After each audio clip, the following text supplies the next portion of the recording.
बिस्मिल्लाहिर्रहमानिर्रहीम, अस्सलाम वालेकुम। स्टार्ट करते हैं आज का सेशन। अच्छा, इस सेशन के अंदर बेसिकली हम बात करेंगे इस खूबसूरत एलिवेशन के ऊपर। मैं आपको बताता चलूं कि ये इंतहाई लो बजट के ऊपर बनने वाली चीज़ है और ये बना कर दी है हमने क्लाइंट्स को। पहली चीज़। दूसरी चीज़ ये है कि ये लेक्चर रिकॉर्ड हो रहा है। यहाँ पर अगर आप क्लाइंट हैं, अगर आप काम करवाना चाह रहे हैं या आप हमारे स्टूडेंट हैं तो इसको देखिएगा, इससे आपको काफ़ी फ़ायदा होगा। अच्छा, सबसे पहले अब मैं आपको बताता हूँ कि जैसा कि मैंने आपको बताया कि ये बिल्कुल एक लो बजट के ऊपर तैयार की गई है। अगर आप यहाँ पर देख लें तो यहाँ पर आपको बेसिकली मेन रोड या मेन स्ट्रीट नज़र आ रही है और जो इसका मेन गेट है, यानी कि अगर आप देखें तो मेन गेट इसका लेफ्ट साइड पे आ रहा है। तो मेन गेट है तो यहाँ पर लेफ्ट साइड पे इसका बराबर में अगर आप देखें तो यहाँ पर आपको मिल रही है एक एक्सटीरियर वॉल। ठीक है। अच्छा, जो एक्सटीरियर वॉल है ये भी बिल्कुल लो बजट के अंदर यहाँ पर बनाई गई है। ठीक है। लो बजट से मुराद ये है कि ये सिंपल इज दैट कि उसके अंदर एक कट है और जो यहाँ पर आप देख सकते हैं। ठीक है। और उस कट के अंदर टाइल्स लगी हुई हैं वुडन टेक्सचर के अंदर। ठीक है। यानी कि वो बिल्कुल फील ऐसे होगा कि ये जैसे वुडन प्लांक्स लगे हुए हैं बेसिकली। और अगर आप यहाँ पर देखें तो सिंपल एक पोर्च है और यहाँ पर ये इसकी एलिवेशन बन रही है। अच्छा, टोटल मॉडर्न है, कोई एक्स्ट्रा एलिमेंट इसके अंदर नहीं है। ठीक है। अब यहाँ पर जो है ये एरिया जो है ये टेरेस का एरिया है। ठीक है। और बल्कि इस एरिया को यहाँ से भी आप एक्सेस कर सकेंगे और यहाँ पर विंडो है। ठीक है। और पीछे भी विंडो है। अब ये रही है इसकी बिल्कुल सिंपल एलिवेशन। अच्छा, इस सिंपल एलिवेशन को बनाने का मकसद क्या था कि कम से कम बजट के अंदर रहते हुए ये हमारा प्रोजेक्ट कंप्लीट हो जाए। यानी कि कम से कम बजट से मुराद क्या है कि बहुत ही मिनिमम बजट के अंदर अगर हम इसके अंदर कोई एक्स्ट्रा एलिमेंट डाल देते, अभी अगर मिसाल के तौर पे यहाँ पर CNC की कटिंग लगी हुई होती या और परगोलास बने हुए होते या और भी ऐसी चीजें हैं तो उसके साथ इसका जो बजट है वो पूरे का पूरा इंक्रीज हो जाता। ठीक है। अब चलते हैं जी इसके ग्राउंड फ्लोर प्लान के ऊपर। सबसे पहले आप यहाँ पर देख लें कि लेफ्ट हैंड साइड पर इसका मेन गेट है जैसे मैंने आपको बताया। और यहाँ पर अगर आप देखें तो लेफ्ट साइड पर जो मेन गेट है, यानी कि ये वही बात है, मेन स्ट्रीट आई और मेन स्ट्रीट के बाद लेफ्ट साइड पर इसका मेन गेट आ गया। समझ रहे हैं आप लोग। अच्छा, अब यहाँ पर एक चीज देखें कि हमारे पास जो विकेट गेट है वो यहाँ पर इसी के अंदर ही आप एम्बेडेड क्लाइंट को बता सकते हैं जी कि आप एम्बेडेड कर लें। एम्बेडेड से मुराद ये होती है कि वो दरवाजे के अंदर ही दरवाजा खोलेगा, दरवाजे के अंदर ही दरवाजा लगा हुआ होगा। ठीक है। तो वो आ जाएगा यहाँ पर। अब यहाँ पर बेसिकली आपके पास आ गया ड्राइव वे। ठीक है। क्या आ गया? ड्राइव वे। ये बेसिकली पहले पोर्च से पहले कोई स्पेस रखी जाती है जो कि पोर्च की छत थोड़ी सी पीछे होती है। ठीक है। ज्यादा टेक्निकली मैं नहीं जा रहा, आप इसको इस तरीके से समझे। नेक्स्ट यहाँ पर है हमारे पास फ्रंट लॉन। क्या है?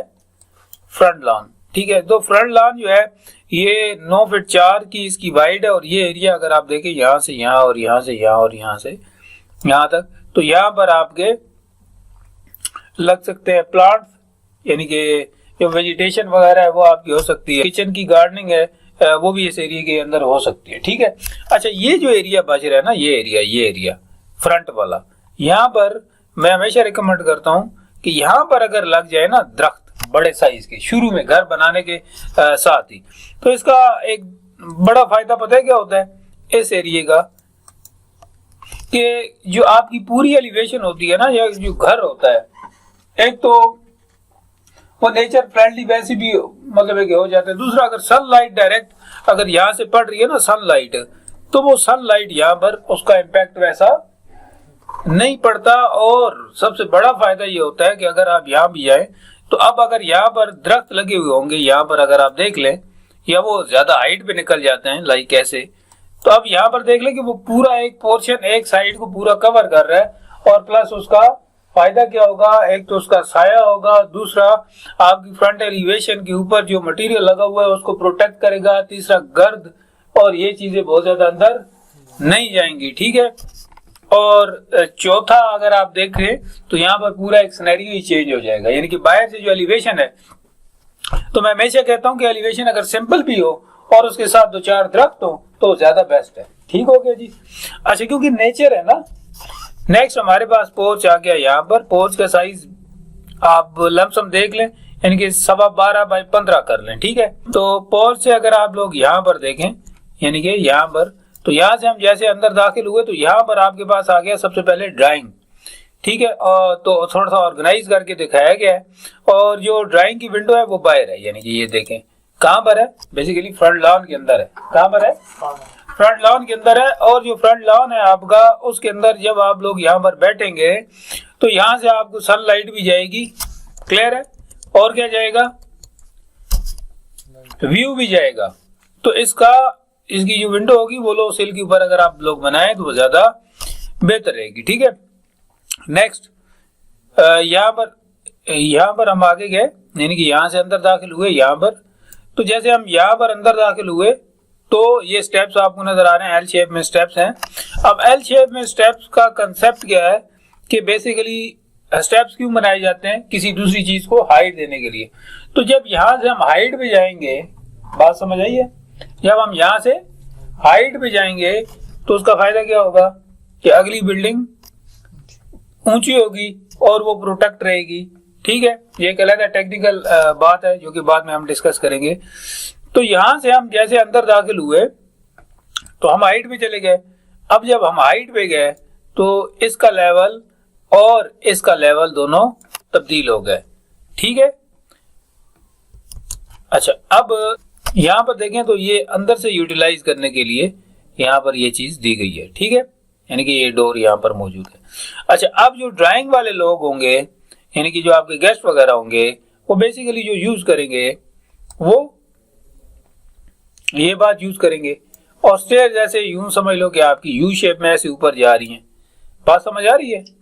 और इसके नीचे यहाँ पर तकरीबन आपकी कुछ ना कुछ एरिया बचेगा जहां पर आपकी कोई वार्डरोब वगैरह या कैबिनेट वगैरह आ सकती है। ठीक है, अच्छा, नेक्स्ट अब यहाँ पर अगर आप देखें, तो यहाँ पर हम जैसे अंदर दाखिल होते गए तो सामने ये हमारे पास आ गया बेडरूम। और यहाँ पर अगर आप देखें तो हमारे पास आ गया फैमिली लिविंग। ठीक है, फैमिली लिविंग का भी साइज यहाँ पर मेंशन है, तकरीबन 12.25 बाई 22.9 साइज है, अच्छा साइज है।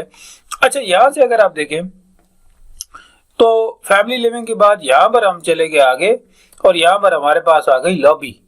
ठीक है, अच्छा, इसको देख लेते हैं, यानी कि जो बेडरूम है इसके साथ प्रॉपर बाथ भी है और इसकी वेंटिलेशन यहाँ पर दी गई है, यहाँ पर। ठीक है, यानी कि यहाँ पर बात समझ आ गई है। अच्छा, अब हमारे पास यहाँ पर एक और पोर्शन आ गया पूरा लॉबी का। और अगर आप देखें तो यहाँ पर किचन भी है और यहाँ पर डाइनिंग भी है। और पीछे अगर आप जाएं तो 2 रूम्स हमें पूरे यहाँ पर मिलते हैं और पीछे जाएं तो हमको रेयर लॉन भी मिलता है। और इस कमरे के साथ ये ड्रेसिंग और बाथ यहाँ पर मौजूद है। मैं जूम आउट करता हूँ। अच्छा, अब इसको ना जरा थोड़ा सा देख लेते हैं एंड पे जाके। अगर यहाँ पर आप देखें तो हमारी सबसे पहले जो ट्रैफिक चलती है, ट्रैफिक समझ आती है, ह्यूमन ट्रैफिक, वो यानी कि मेन गेट से जैसे एंट्री हुई तो यहां से हमारी ट्रैफिक चली यहां पर। ठीक है, यहां से चली ऐसे गई, बल्कि आप इसको बढ़ा भी सकते हैं, ऐसे भी कर सकते हैं। और यहां से चली ऐसे होते हुए यहां पर और यहां पर और यहां पर। ठीक है, तो पीछे की ट्रैफिक यहां से यहां चली जाएगी। तो ये एक गो थ्रू था, यानी कि अगर आप देखें तो ये हमारी ट्रैफिक इस तरीके से चलेगी। ठीक है, बाकी वेंटिलेशन तकरीबन हर जगह पर मौजूद है। और अगर घर को देखा जाए तो ये तकरीबन 3 पोर्शंस के अंदर डिवाइड हो। पहला पोर्शन कौन सा है? पहला ये है कि ये पब्लिक एरिया, ये सारे का सारा कौन सा एरिया है? पब्लिक एरिया है। दूसरा अगर आप यहाँ पर देखें तो ये आपका कौन सा एरिया आ गया? ये आपका यूं समझ लें कि सेमी प्राइवेट आ गया। ठीक है, और तीसरा अगर देखें तो ये पूरा फुली प्राइवेट एरिया आ गया। तो घर के तकरीबन 3 आपके जोन समझ लें, 3 किस्म की स्पेसेस को हमने ऑर्गेनाइज कर दिया, वो समझ लें। ठीक है, तो इसमें कोई भी सवाल है ये वीडियो भी अपलोड कर दी जाएगी, और अगर कोई देख रहा है तो वो कोई चीज पूछना चाहता है तो नीचे कमेंट कर दीजिएगा।